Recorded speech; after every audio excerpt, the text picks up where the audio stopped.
Hi friends, today I want to talk to you about poetry and books that have been written in verse. If you don't know, books that are written in verse have become quite popular over the years, and middle schoolers love these books. Let me tell you, especially what I'm finding is especially some of my more reluctant readers who are intimidated by a book's length when they look at it. However, when you open the book up and show them that it's written in verse, it's not as intimidating because the page isn't covered with words. There are only words center aligned or however the poet has decided to place those words on the page. Some of the most popular books that are written in verse are from, of course, Kwame Alexander. And I looked at my shelf to pull some for this video, and most of them are checked out. But this is the crossover once it was done as a graphic novel, of course. So combining verse and graphic novel, holy cow, it's like the perfect book for so many kids. But a lot of his books have been very popular. One of his more recent books was Swing. It's about a boy who plays baseball, and also there's a musical element to it, so double play on words there with the title.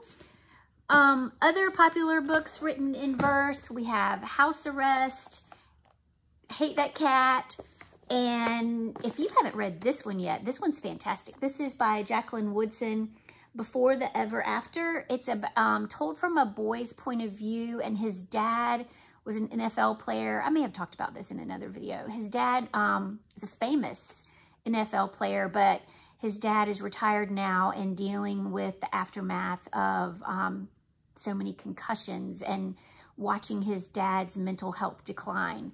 But it does end on a very sweet note. I don't mean it to sound like it was just a total bummer. It's a good book, and again, because of the NFL factor, it's popular with boys and girls, and it's not intimidating for some of your more reluctant readers to try.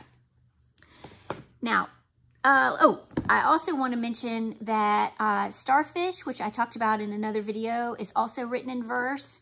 This is a fantastic book. If you haven't read this one yet, it's great. And then Jacqueline Woodson, Brown Girl Dreaming. If you haven't heard of this book yet, you have to check it out. It's just beautifully written again, but it's written in verse. It's basically it's the author's memoir written in verse. It's just fantastic. This is the one that I had that 7th grader read it over the weekend, and she came in on a Monday and said, "Oh, this was lovely." And I was like, you know, as a reading teacher, that was just a special moment. I'll remember that for a long time. Okay, in 7th grade, we are currently doing Long Way Down by Reynolds as part of our poetry unit this year. This is definitely for mature readers, but a wonderful story. We watched an interview with the author, and he said if he had to give a one-liner explanation of this book, it was Boys in the Hood meets A Christmas Carol. Because, yeah, it is Boys in the Hood because it is about a young boy named Will whose brother is killed in, well, by gun violence. I was about to say, it didn't really say it was a drive-by, but his brother's killed by gun violence. And the Christmas Carol part is the code, his neighborhood rules dictate that he must take revenge on his brother's killer. And so he gets in the elevator to ride down, and in that elevator, ghosts of different people that he's known visit him while he's in the elevator, and he has to decide, once the elevator finally opens, he has to decide which future he's going to take, if he's really capable of taking another life. Okay, but what I want to talk to my teacher friends about today is this book. If you haven't, this is the best poetry resource I have bought in many years. Kwame Alexander was doing a poetry workshop around the country, and then eventually around the world and other countries as well.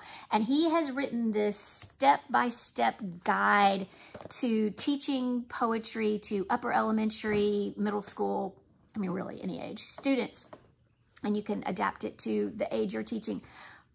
It's phenomenal. I have to say, thank you. Thank you so much to Mr. Alexander for putting this book together. It has, in the back, it has several, it has an appendix that, you know, has different handouts that you could use, or just some fantastic list of terms that are important when you're teaching a poetry unit. Because I know, you know, they come back, the students come back from spring break, and now everybody's just so anxious for summer, and April is National Poetry Month, and poetry can be such a fun way to end the year. And this book has definitely helped me promote poetry as a fun, fantastic way for us to end our year. And it's still very valid, standard-based. I mean, yes, all of those things are covered, but the way he has run his workshop, he just lays out step by step sort of the logic of the skills, not just this random order of skills, but the logic behind why he's introducing certain skills at a certain time. Okay, this might be a little embarrassing. I'm like, oh, thank you so much. This is so great. Such a great resource. One of the things that was in this book that we did this week was a spine poem, which was one I'd never heard of, where I took tons of books off my library shelf, stacked them up all around the room, and the kids, after, you know, the introduction, but it basically all boils down to the children write a poem, and the only words they can use are words found on the spines of all of these books that are around. And so it was interesting to observe them trying to do this. There were a lot of, this is harder than it sounded, comments. There were also a couple of people who, they got their first couple of words from the different spines of the books, and then they had an idea of where they wanted the poem to go. So they started saying, is there a book that has the word because or whatever on the spine?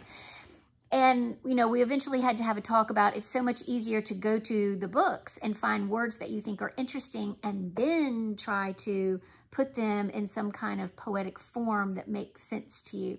It was just an out-of-the-box, a really fun poetry activity that I had never heard of in, you know, 20 plus years of teaching.